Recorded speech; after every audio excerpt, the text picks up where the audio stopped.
Everyone, welcome back to my channel CS Pathshala. Myself CS Chaudhary. आज हम शुरू करेंगे क्लास 6 साइंस का चैप्टर नंबर 8 बॉडी मूवमेंट, शारीरिक गति। हमारा शरीर बहुत सारी गतिविधियां करता है, जैसे हम चलते हैं, दौड़ते हैं, स्विमिंग करते हैं और एक प्लेस से अनदर प्लेस में जाते हैं। यहाँ तक कि जब हम बैठे हों तब भी हमारा शरीर गति करता है। जैसे हमारा हार्ट है जो नॉन स्टॉप पंपिंग करता है, हम ब्रेथ लेते हैं तो हमारी रिबकेज मूवमेंट करती हैं। लेकिन ये सारी मूवमेंट हम करते कैसे हैं? आइए इस चैप्टर में हम ह्यूमन बॉडी और ये गति कैसे करता है इसके बारे में जानेंगे। So let's start the chapter. Basically हमारे शरीर पर जगह जगह पर डिफरेंट टाइप्स के जॉइंट्स पाए जाते हैं, जिसकी हेल्प से हमारी बॉडी मूवमेंट करती है। तो आइए इन जॉइंट्स के बारे में जानते हैं, जिसमें सबसे पहला जॉइंट है बॉल एंड सॉकेट जॉइंट। ये जॉइंट हमारे हिप बोन तथा थाई बोन में पाया जाता है तथा शोल्डर एंड आर्म्स का जो बीच का कनेक्शन है वहाँ पर भी पाया जाता है, और इस बोन की हेल्प से हम सर्कुलर मोशन कर सकते हैं। नंबर सेकंड है पिवोटल जॉइंट। ये जॉइंट हमारे नेक को हमारे हेड से जॉइंट करता है, जैसा कि यहाँ पर दिखाया गया है। ये हमारा हेड है, यहाँ पर नेक है, तो यहाँ पर इन दोनों का जो जॉइंट है उसको हम पिवोटल जॉइंट कहते हैं, और इसकी हेल्प से हम ऊपर नीचे तथा दाएं बाएं देख सकते हैं। नंबर थर्ड है हिंज जॉइंट। हिंज जॉइंट हमारी जैसे एल्बो है और हमारी नीज़ हैं, जैसे कि यहाँ पर भी ड्रॉ में दिखाया गया है, और हमारी टो है एंड हमारे फिंगर्स हैं, यहाँ पाया जाता है।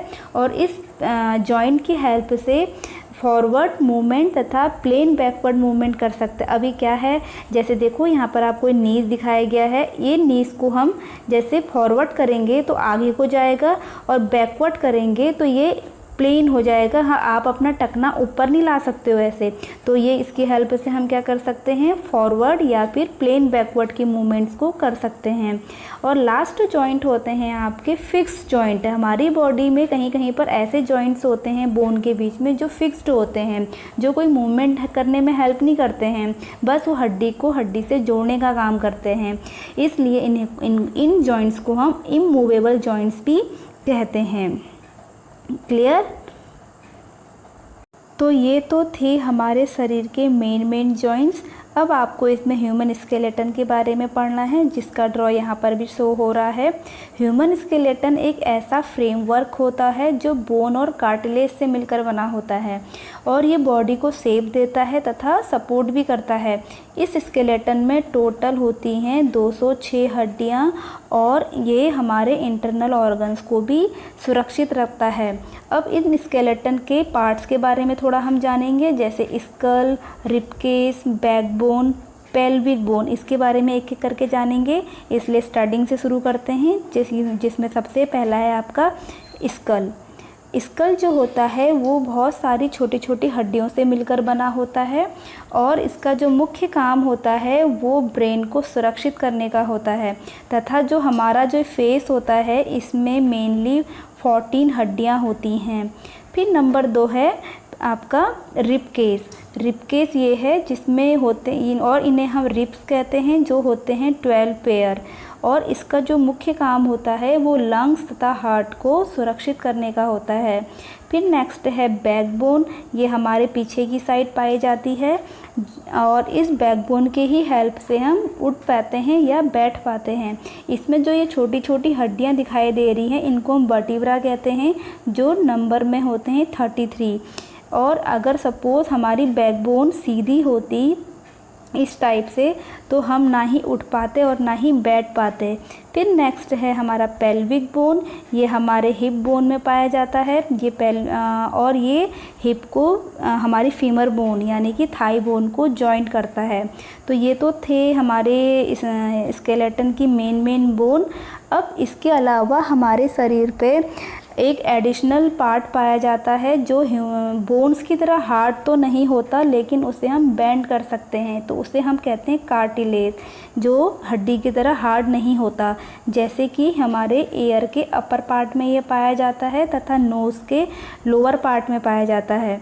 अब इसके अलावा अब आपको पढ़ना है कि हमारा शरीर मूवमेंट कर कैसे पाता है, तो आइए जानते हैं।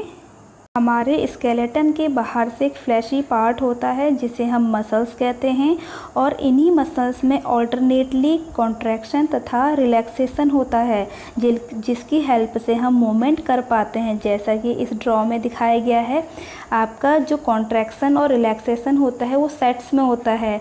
ये आपके बाइसेप्स और ट्राइसेप्स हैं। तो यहाँ पर क्या होगा, जब हम अपने हैंड के ऊपर वाले पार्ट को कॉन्ट्रैक्ट करते हैं, कॉन्ट्रैक्ट करना मतलब सिकुड़ना, तो ये पार्ट क्या होता है, इधर की ओर को आ जाता है और यहाँ हमारा रिलैक्सेशन हो जाता है, तो आपका हाथ मूवमेंट करने लगता है। फिर दूसरी कंडीशन में अगर जब हम यहाँ पे कॉन्ट्रैक्शन करेंगे, इस चीज़ को हम सिकुड़ेंगे, तो ये पार्ट रिलैक्स हो जाएगा और ये हाथ हमारा इधर को चला जाएगा और सीधे हो जाएगा। इसलिए कॉन्ट्रैक्शन हम जिस जगह पर करेंगे, हमारे हैंड की जो मूवमेंट है या हमारे लेग्स की जो मूवमेंट है वो उसी डायरेक्शन में होती है। तो इस प्रकार से हम मूवमेंट कर पाते हैं। अब आपको नेक्स्ट पढ़ना है इसमें कुछ एनिमल्स के बारे में और वो कैसे मूवमेंट करते हैं। तो चलिए जानते हैं सबसे पहले अर्थवॉर्म के बारे में। अर्थवॉर्म की बॉडी काफ़ी स्लीपरी होती है और यह काफ़ी छोटे छोटे रिंग्स से मिलकर बना होता है जो आपस में जॉइंट होते हैं। और अर्थवॉर्म की जो मसल्स होती है, ये अपनी मसल्स को एक्सटेंड तथा शॉर्टेन करता है जिसकी हेल्प से ये मूवमेंट कर पाता है। जैसा कि इस ड्रॉ में आपको दिखाया गया है, जब ये अपना फॉरवर्ड वाला पार्ट, आगे का पार्ट को एक्सटेंड करता है तो उसका पीछे वाला पार्ट रुका हुआ होता है, वो स्थिर रहता है। और जब फिर नेक्स्ट वाली स्टेज में क्या करेगा, अपने आगे का पार्ट को रोक लेगा और पीछे के पार्ट को खींचेगा। तो इस प्रकार से ये मूवमेंट कर पाता है। अपने आगे के पार्ट को जब वो एक्सटेंड करेगा तो पीछे वाला पार्ट उसका रुका रहता है, फिक्स्ड रहता है, और फिर अपने आगे वाले पार्ट को वो फिक्स्ड कर देगा और पीछे वाले पार्ट को खींच लेगा। इस प्रकार से ये मूवमेंट कर पाता है।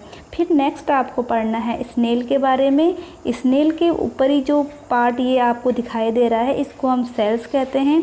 और इसी स्नेल के नीचे जो होते हैं छोटे छोटे पैर होते हैं जिसकी मसल्स काफ़ी स्ट्रॉन्ग होती है और इसी की हेल्प से ये मूवमेंट कर पाते हैं। फिर आपको नेक्स्ट पढ़ना है कॉकरोच। कॉकरोच चल सकते हैं, कूद मार सकते हैं तथा हवा में उड़ भी सकते हैं, क्योंकि इनके पास 3 पेयर ऑफ लेग्स पाए जाते हैं जिसकी हेल्प से ये चलते हैं, तथा 2 पेयर्स ऑफ विंग्स पाए जाते हैं जिसकी हेल्प से ये उड़ सकते हैं। फिर नेक्स्ट है बर्ड हवा में उड़ती भी है और ग्राउंड में चलती भी है, क्योंकि इनकी बॉडी लाइट वेटेड होती है। और लाइट वेटेड इसलिए होती है क्योंकि इनकी हड्डियां हॉलो होती हैं, हॉलो मतलब खोखली होती हैं। और जो बर्ड होती हैं, इनके आगे के जो पैर होते हैं वो मॉडिफाई हो जाते हैं विंग्स में, जिसकी हेल्प से ये उड़ सकते हैं, तथा जो पीछे के पैर होते हैं इनसे ये ग्राउंड में चल सकते हैं। नेक्स्ट टॉपिक है फिश। अब फिश जो होती है वो कागज़ की बोट की जैसी होती है। मीन्स उनका जो आगे का यानी कि हेड वाला पार्ट होता है और वो टेल वाला जो पार्ट होता है वो होता है छोटा, और जो बीच वाला पार्ट होता है वो होता है बड़ा। और इस टाइप की बॉडी को हम कहते हैं स्ट्रीमलाइन बॉडी। अब देखते हैं कि ये मूवमेंट कैसे करते हैं। ये मूवमेंट करने के लिए अपने आगे वाले पार्ट को कर्व करते हैं लेफ़्ट में और पीछे वाले पार्ट को कर्व करेंगे राइट में, तो तभी ये आगे को मूवमेंट कर पाते हैं। या इसके अपोजिट, अगर वो अपने आगे वाले पार्ट को मूव करेंगे राइट में और नीचे वाले टेल वाले पार्ट को मूव करेंगे लेफ़्ट में, तभी जाके वो आगे को मूवमेंट कर सकते हैं। तो ये तो था कि फिश कैसे मूवमेंट कर पाते हैं।